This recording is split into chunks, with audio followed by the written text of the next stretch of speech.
কি করে দেখাবো? কিফিল তো চিৎকার দিয়ে নিজেকে মাফ করে আনিছেন।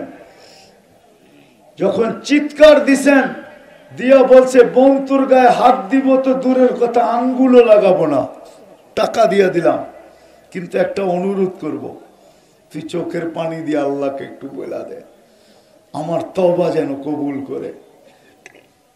ওই রাত্রেই কিফিল মারা গেছে। সকালে স্বর্ণ অক্ষরে লেখা উঠছে কদ গফারাল্লাহু লিকিফলিন, আল্লাহ কিফিলকে মাফ করে দিয়েছেন। রঙও নাই, গেরানো নাই, নুন খাওয়ার গুণ গাওয়াও নাই, সবকিছু বাদ দিলাম। একটা যদি থাকতো, একটা শুধু,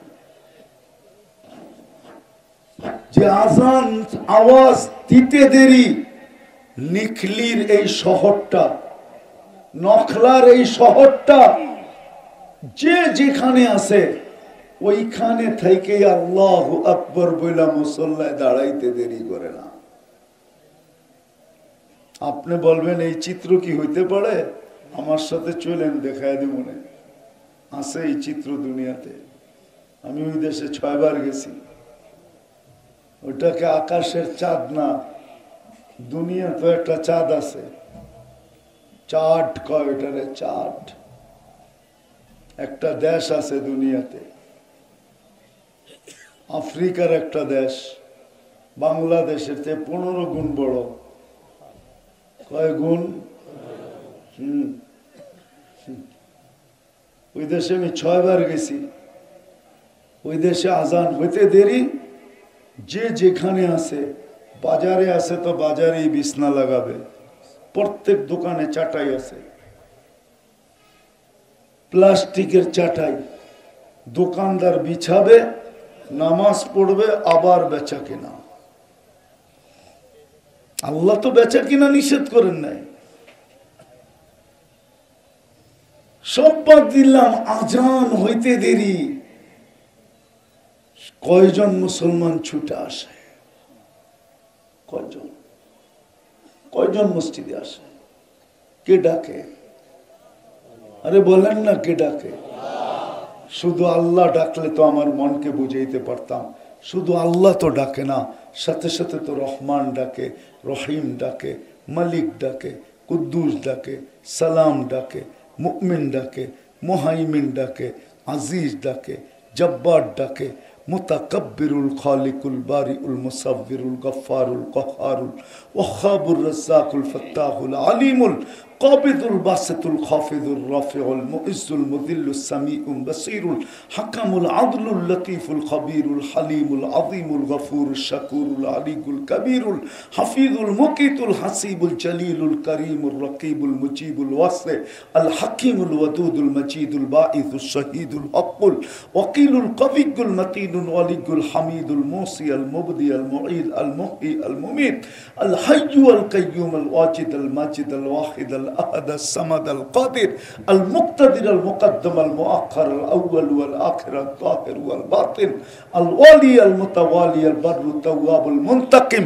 العفو الرؤوف مالك الملك ذا الجلال والإكرام المقسط والجامع والغني والمغني المانع الضار النافع النور الهادي البديع والباقي الوارث والرشيد الصبور جل جلاله 99 পদের মালিক আল্লাহ ডাকে। কয় পদের মালিক? 99টা পদের মালিক। হায় মুসলমান, বুঝলাম রং নাই, গ্রান নাই, কমসে কম এতটুক যদি থাকতো, এতটুক থাকলেই যথেষ্ট হতো। এতটুক যদি থাকতো, আজকে তো এতটুকু নাই। 80% মুসলমান নামাজ পড়ে না। আবার অভিযোগও করে আল্লাহ আমাদেরকে সাহায্য কেন করে না। জুতা যে মারে না, ধ্বংস যে করে দেয় না, এটা সৌভাগ্য। সমূলে যে ধ্বংস করেন নাই, শুধু নবীজির ওয়াদার কারণে করেন নাই। বন্ধুর সাথে ওয়াদা, বন্ধু আপনার উম্মতকে আমি সমূলে ধ্বংস করব না, করব তো করব কি কইরা? আপনি যখন এদের মাঝে থাকবেন, আমাদের নবীজি হায়াতুন নবী, রওজায়ে আতহারে এখনো হায়াতুন নবী, জীবিত আমাদের মাঝেই আছেন। ওনার সাথে যদি অঙ্গীকার না হতো তাহলে বহুত আগে ধ্বংস করে দিত সমূলে। এই 1400 বৎসর, 1400 হইতে চলছে, আরে 1500 হইতে চলছে, 1400 না, 1500 বৎসর। জন্ম থেকে নিয়ে আজ পর্যন্ত হিসাব করলে 2-1 বৎসর বাকি আছে 1500 হওয়ার থেকে। 1500 বৎসর পালতেছেন। 5 বার ডাকে, কে ডাকে? আবার বলেন, আরে আল্লাহ না, শুধু 99 পদের মালিক আল্লাহ। শুধু আল্লাহ বলেন দেখি তো ধোঁকা খান, যে এক নামের ব্যক্তি ডাকে গেলেই কি না গেলেই কি, ঠিক না? কি চৌকিদার ডাকছে, কয় রাখ, চৌকিদারে ডাকছে। কি চৌকিদারে ডাকলে কি কয়? তোমার চৌকিদারে ডাকে, কয় তো বেটা চৌকিদারে ডাকছে। আর যদি কয় ও সিসাব ডাকছে, কি আর যদি কয় এসপি সাহেব, যদি কয় মন্ত্রী সাহেব, আর ডেলি 5 বার প্রধানমন্ত্রী হেলো কইলে তো লুঙ্গিও থাকবো না খুশির ঠেলায়। যদি ডেলি 5 বার আপনার লগে প্রধানমন্ত্রী হ্যালো কয়, হ্যালো হ্যালো তুমি কেমন আছো, তাইলে তো খুশির ঠেলায় মনে হয় লুঙ্গিও থাকবো না, ঠিক না? আমার মতো মাথার তার যদি চিকন হয় তাহলে লুঙ্গি মাথায় বাঁধতে পারে, তারও ছিঁড়তে পারে। আর ডেলি 5 বার কে ডাকে? আবার কয় আল্লাহ। 99 পদের মালিক কি? 99 পদের মালিক আল্লাহ ডাকে। একটু আগেই তো 99টা শুনাইলাম। এটা তো আল্লাহর পরিচয়, পদ। আমি কয়টা পদের মালিক হয়ে তোকে ডাকতেছি দেখ। কেন ডাকতেছে? নামাজের জন্য। নামাজ তো একটা বাহানা, নিজের সাথে কথা বলার জন্য ডাকতেছেন, নিজের সাথে। মুসাল্লি উনাজি রব্বা। আমাদের মতো কপাল পোড়া কেউ নাই। কোরআনই বলে ইন্নাল ইনসানা লিরাব্বিহি লাকানুত। ও মানুষ, তোর চেয়ে বড় কপাল পোড়া কেউ, নিমক হারাম কেউ নেই। কুতিলাল ইনসানু মা আকফারা। ও মানুষ, তোর চেয়ে বড় কপাল পোড়া কেউ নাই। কেন? মা গররাকা বিরাব্বিকাল কারীম। এরকম রব পাইও তুই দূরে সরে গেলি। টাঙ্গাইলের ভাষা হইলো ফাঁকে যাওয়া। কি আপনাদের এনের ভাষা কি? দূরে যাওয়া। কে তোকে দূরে করলো? এরকম রব পায়া আল্লাহ ডাকতেছেন। নামাজের জন্য না, কথা বলার জন্য। নামাজের জন্য না, সম্মানের মালা দেওয়ার জন্য। নামাজের জন্য না, জান্নাতের চাবি দেওয়ার জন্য। আসেন আসেন, আজকে তওবা করি, অঙ্গীকার করি, তওবা করি আগে। জানি না আজকে সূর্য বলতে বলতেই ডুবছে। লান আউদ ফি হায়াতিকা আবাদা। হতে পারে তোমার জীবনে আর কোনোদিন আমি উদিত নাও হতে পারি। আজকে বলতে বলতে ডুবছে। লান আউদ ফি হায়াতিকা আবাদা। হতে পারে তোমার জীবনে আমি আর কোনোদিন উদিত নাও হতে পারি। ওই যে ঈসা আলাইহিস সালামের ওই কওমের মতো ফুর্তিতে ঘুমাইছে, সকালে উঠা দেখে দুযোগে, হইতেও তো পারে। শতবার তো ঝটকা বাংলাদেশে আসছে, বাংলাদেশের জন্মের থেকে নিয়ে আজ পর্যন্ত শতবার ভূমিকম্প আসছে, কিন্তু কোনো বিপর্যয় হয় নাই। হইতে পারে এখনো যদি তওবা করে অঙ্গীকার না করলাম, হতে পারে এমন ঝটকা আসবে যে রাতে তো শুভ ভর্তিতে, সকালে উঠা দেখবো আরেক দেশে। এই জন্য তওবা করতে রাজি? কে কে রাজি দেখি?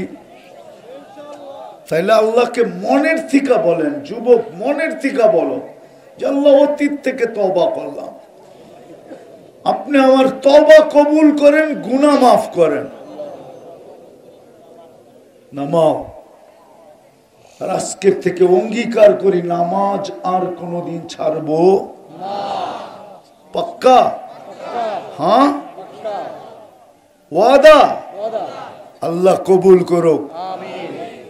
আর দুটা জিনিস বলবো, দুই জিনিসের সাথে ঘনিষ্ঠ থেকে ঘনিষ্ঠ সম্পর্ক করি। একটা হলো হক্কানি আলেম ওলামা আল্লাহওয়ালা, হক্কানি আলেম ওলামা আর আল্লাহওয়ালা, ঘনিষ্ঠ থেকে ঘনিষ্ঠ সম্পর্ক করি। আজকে বুঝবেন না, কালকে বুঝবেন। আজকে তো মোল্লাগো কাছে কিছু নাই, কিছু দেওয়ার মতো নাই। আর আজকে মোল্লারা দুনিয়ার চোখও না, কালকে বুঝবেন এই সম্পর্ক কি কাজে লাগে। দ্বিতীয় হলো মসজিদ মাদ্রাসার সাথে সম্পর্ক জোড়া। কিসের সাথে? মসজিদ মাদ্রাসার সাথে জুড়বেন, সম্পর্ক গড়বেন। যদি আপনার কাছে হাত পাতে, তাইলে সাধ্য অনুযায়ী হাত বাড়ায় দেন, দিবেন। কারণ কি জানেন? বাংলাদেশটা বিপর্যয়ের থেকে বেঁচে আছে শুধু একটা পরিবেশের কারণে। বাংলাদেশের মতো পরিবেশ দুনিয়ার কোথাও আমি পাই নাই। ৯৯টা ঘুরা দেখছি, ৭ মহাদেশ দেখছি, আর বাকি কি? এরকম পরিবেশ নাই। মসজিদ মাদ্রাসা, আলেম ওলামা, আল্লাহওয়ালা, এরকম দ্বীনি মাহফিলের পরিবেশ দুনিয়ার কোথাও নাই। এই কারণেই এই দেশটা বিপর্যয়ের থেকে বেঁচে আছে। আমার বিশ্বাস কোনোদিন বিপর্যয় ঘটবে না এই দেশটা, যতদিন এই পরিবেশটাকে আমরা ধরে রাখবো। হ্যাঁ, যেদিন বিনষ্ট হয়ে যাবে ওই দিনের কথা ভিন্ন, কিন্তু যতদিন হবে না ততদিন বাংলাদেশে কোনো বিপর্যয় হবে না। আমার বিশ্বাস যে যতই গান গাক, বাংলাদেশে কোনো বিপর্যয় হবে না। আমার ভিতর থেকে বলতেছি, এই পরিবেশ যতদিন ধরে রাখবে, মসজিদ মাদ্রাসা, আলেম ওলামা, আল্লাহওয়ালা আর এই দ্বীনি মাহফিলের পরিবেশ, কোরআনী মাহফিলের পরিবেশ, কোনো বিপর্যয় হবে না। হইলে 7.8 ভূমিকম্পতে হইতো। 2013 কি 14তে বাংলাদেশে 7.8 ভূমিকম্প আসছে, যেটা তুর্কিতে আসছে। 1 থেকে 1.5 লক্ষ লোক মারা গেছে, পুরাটা শহর মাটির সাথে মিশায়া দিয়া তুর্কিদের দিলের ভিতরে এরকম দাগ লাগায়া গেছে যে কিয়ামত পর্যন্ত মনে রাখবে। ওটা বাংলাদেশও আসছিল, কিন্তু একটা টিনের ঘরও পড়ে নাই, একটা টিনও ছুটে নাই, শুধু এই পরিবেশের কারণে। এই পরিবেশের কারণে, এই পরিবেশ কোথাও নাই দুনিয়ায়। 40,000 হেফজোখানা বাংলাদেশ।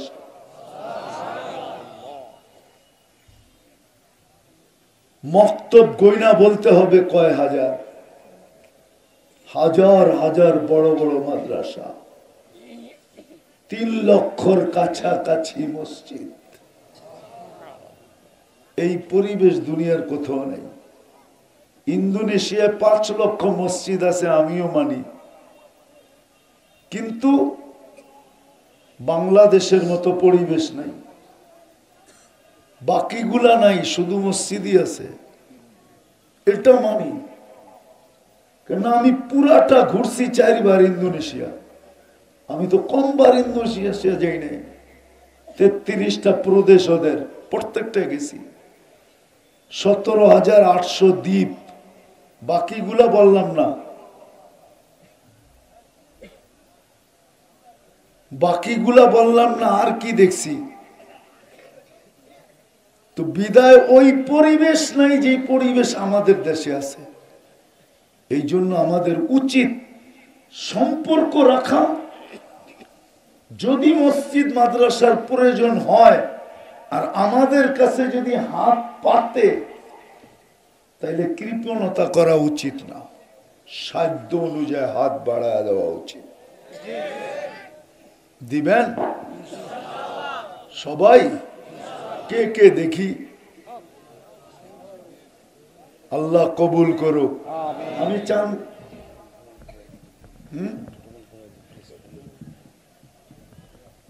নামান নামান নামান, তাহলে রুমাল পাঠায় দিব।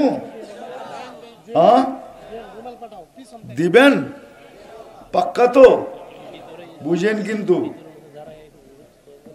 ভাই, পিছের থেকে চতুর্দিক থেকে ঢোকেন। ছেলেরা ছেলেরা নাই,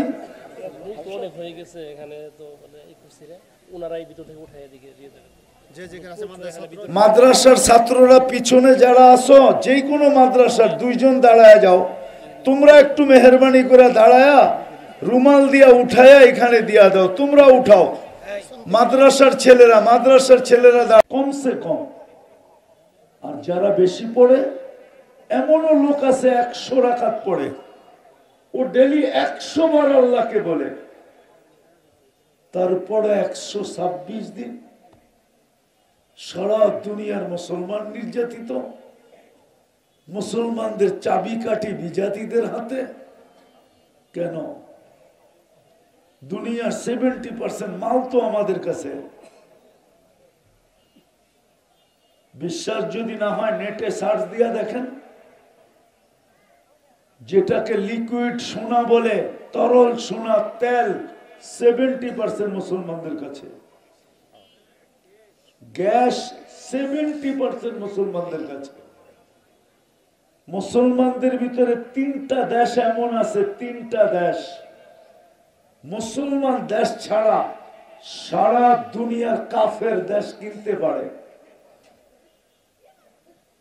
আচ্ছা, মেয়র সাহেব তো আপনাদের মেয়র সাহেব, ঠিক না? ওনাকে একটা প্রশ্ন করি, উনি সত্য বলবে ইনশাআল্লাহ। সুইস ব্যাংকে কি মুসলমানদের টাকা বেশি না কাফেরদের টাকা বেশি? ওই যে কি কয় শোনেন,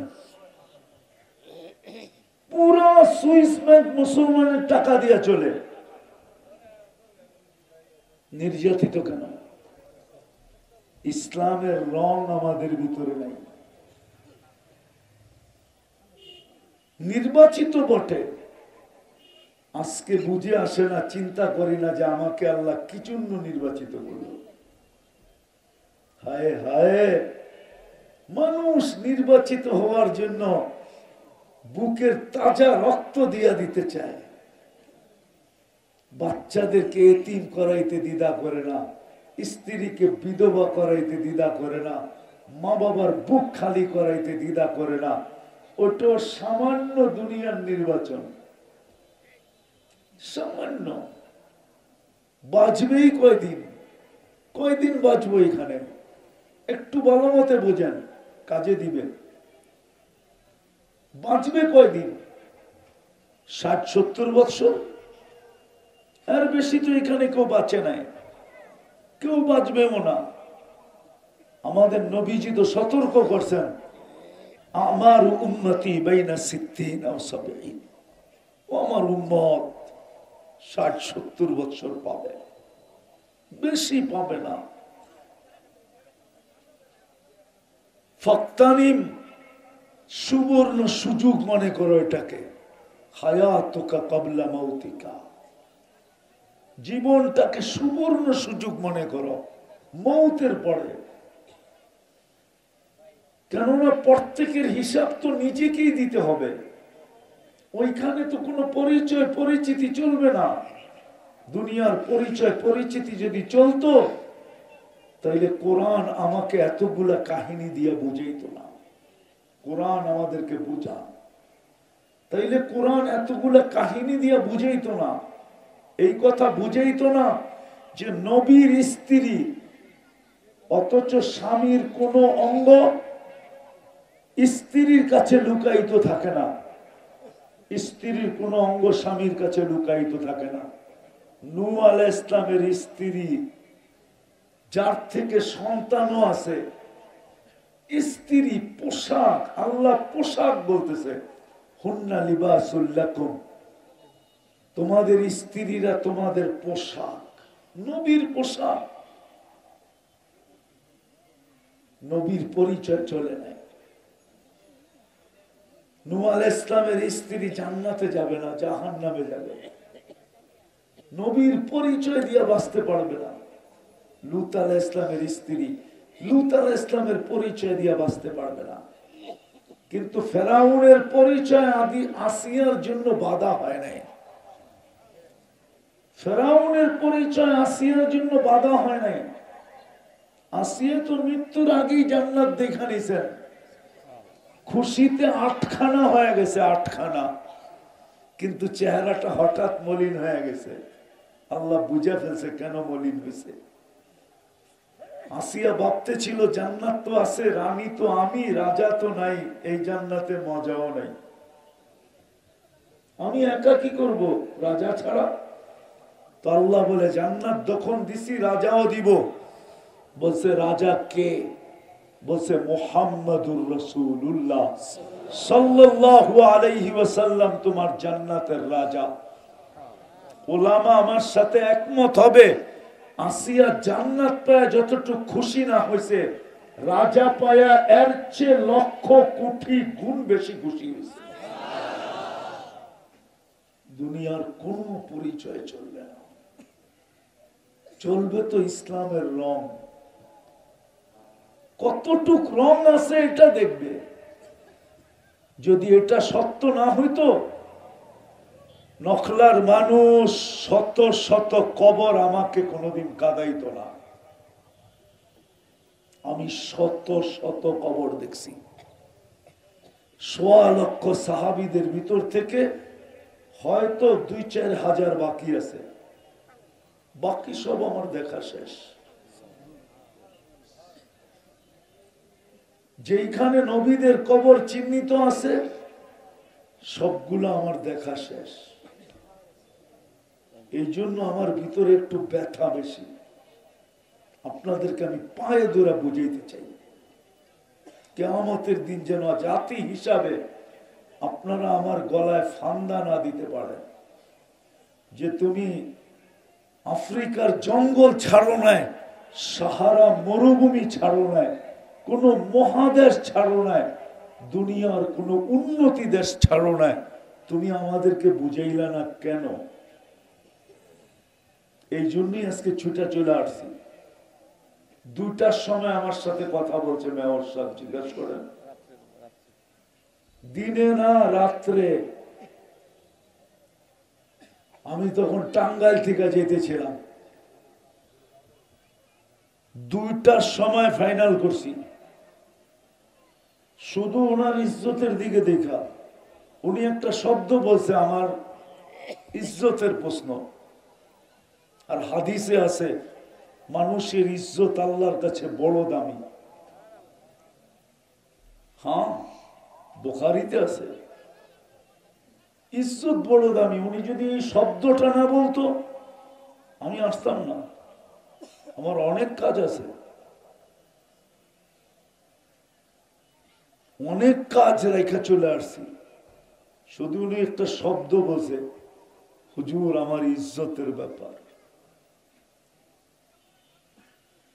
বিদায় আপনাদেরকে আমি বুঝাইতে চাইতেছি আজকে আমরা মুসলমান বটে, কিন্তু কোনো রং নাই, কিন্তু চলে যেতে হবে। আল্লাহ কিন্তু দুনিয়ার কিচ্ছু দেখবে না। তাইলে বেলালের বাড়ি আমাকে 6 বার কাঁদাইতো না, কবর না বাড়ি, বাড়ি। আমি 6 বার বেলাল রাদিয়াল্লাহু তাআলা আনহু বাড়ি দেখছি, আমি 6 বার ইথিওপিয়া গেছি, 6 বার গেছি, টানা 6 বার। ওই বাড়ি আমাকে কাঁদাইতো না। রাবেয়া বসরির বাড়ি আমাকে কাঁদাইতো না। ফেরাউনের কৃতদাসীর কবর আমাকে কোনোদিন কাঁদাইতো না। ওই কবর এখনো দুনিয়াতে রাখা আছে, যেখান থেকে সুঘ্রাণ বাহির হয়, কিয়ামতের সকাল পর্যন্ত বাহির হবে। কৃত দাসী কিন্তু দাস না, এক মহিলার কবর থেকে। এরকম হাজারো কবর আছে, দেখছি আর চোখে পানি জড়াইছি। আমার চশমাটা দেখেন, এটা পাতলা দেখলে কি হবে? আমার চোখে এটার ভিতরে লেন্স লাগানো আছে, কানতে কানতে শুকায় গেছে, পানি নাই আমার এখানে। রাগ হয়েন না, আবার অহংকারী মনে করেন না। চলে যাব, দুনিয়ার কোনো পরিচয় চলবে না। যদি চলতো তাহলে আবু তালেবের জন্য মুহাম্মদুর রাসূলুল্লাহর পরিচয় চলত। 44 বছর বুকে রেখা পালছেন, বুকের ভিতরে রেখা। আপনি চিনেন মুহাম্মদুর রাসূলুল্লাহকে? উনি না, ওনার উম্মতের হাতের ছোঁয়ায় কাফন আর দাফন পাওয়ার জন্য দানিয়াল আলাইহিস সালাম 2500 বছর অপেক্ষা করছেন। ওনার হাতের কাফন না, ওনার উম্মতের হাতের কাফন। উম্মতের হাতের কাফন পাওয়ার জন্য যদি নবী অপেক্ষা করে, তো ওই উম্মতের নবী কত বড় দামি, কত বড় মর্যাদাশীল। উনি ওনাকে পালছেন, যার রক্ত পান করলে জাহান্নাম হারাম হয়ে যায়, হারাম। অথচ আবু তালেবের শিরায় উপশিরায় একই রক্ত। যার পেশাব পান করলে ভুলে পান করছে পেশাব, উম্মে আইমান, আল্লাহ রসুল বলছে মৃত্যু পর্যন্ত তোর আর ক্ষুধা লাগবে না। মুস্তাদরেকে হাকিমের রিওয়ায়াত আছে, মৃত্যু পর্যন্ত তোর ক্ষুধা লাগে না, ক্ষুধা লাগতো না। উম্মে আইমান ভুলে পান করছে। জিজ্ঞাসা করছে কেন? পিপাসায় কাতর ছিলাম, রাত্রে ঘুমের থেকে উঠা দেখতেছি পেয়ালায় পানি, নাক লাগায় দেখতেছি সুঘ্রাণ, পান করে ফেলছি, জানি না যে এটা পেশাব ছিল।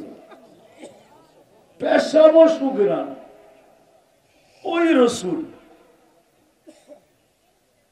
কোন পরিচয় চলবে না, চলবে ইসলামের রং। কি ইসলামের? আজকে আমাদের ভিতরে রং নাই। উম্মত হইছি বটে, নির্বাচিত হইছি বটে, রব্বে কাবার কসম, এই উম্মতকে আল্লাহ নিজের জন্য নির্বাচিত করছে। কার জন্য? কার জন্য? নিজের জন্য। ওলামা হয়তো দ্বিমত করতে পারে, আমি দেখায় দিই। নির্বাচিত করছেন নিজের জন্য। প্রথমে নির্বাচিত করছেন কুদরতি হাত দিয়া বাছাই করা, ওয়াজতাবাকুম, আর নিজের জন্য করছেন শুহাদা আলান নাস। কিয়ামতের দিনে উম্মতকে আল্লাহ নিজের পক্ষে সাক্ষী হিসাবে দাঁড় করাবে। কি হুজুর ভুল বলতেছি? তো নিজের জন্য নির্বাচিত করছেন। আজকে ওই উম্মতের গায়ে গ্রাণ নাই,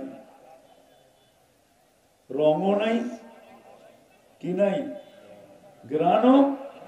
আরে ফুল কি দেখা কিনে 14 তারিখে ওগরে জিজ্ঞেস করেন, কি দেখা? রঙও দেখে গ্রানও দেখে, ঠিক না? হ্যাঁ, সত্য তো। 14 তারিখ চিনেন আপনারা? কোথেকে চিনবেন? ওরা চিনে। আজকে চলতেছে কয় তারিখ? কালকে 1 তারিখ না? ওরা খালি ডেলি তারিখ দেখবো 14 তারিখ কবে আইয়ে। ফুল কিন্তু ঘ্রাণ আর রং ছাড়া কিনে না কেউ। যদি আপনি ফুল রং আর ঘ্রাণ ছাড়া না কিনেন, এরা জানে যদি ঘ্রাণ না থাকলেও কমসে কম রং থাকতে হবে, ঠিক না? আর যদি রঙও না থাকে, ওইটা লয়া যদি গেল 14 তারিখে, তো জুতার বাড়ি একটাও মিস হবে না, ঠিক না? তো আমাদের ভিতরে রঙও নাই, কি গ্রাণও নাই। একটু আগেই তো বললাম, রং আর গ্রাণ যদি থাকতো তাহলে 50 টাকার চুল কেন যুবক 250 টাকা 300 টাকা দিয়ে কাটতো? ও তো 50 টাকা দিয়ে চুল কাটতো, 200 টাকা দিয়ে পিজা খাইতো। পিজা কি নকলার বাজারে পাওয়া যায় না? না, নাই পিজা নাই। হ্যাঁ, নাই রে, মিষ্টি খেতো। যদি জিজ্ঞাসা করতো মিষ্টি খাস কেন, চুল কেটা, বলবে তুই বুঝবি না। নবীর আদর্শে চুল কাটছি, প্রত্যেকটা চুলে সোয়াব পাইছি, এই এক খুশি। আবার যেদিন কিয়ামতের দিন নবীজির সাথে সাক্ষাৎ হবে, তখন সবার আগে যে হাতটা পাতবো, আপনার আদর্শে চুল কাটছি, কি দিবেন দেন।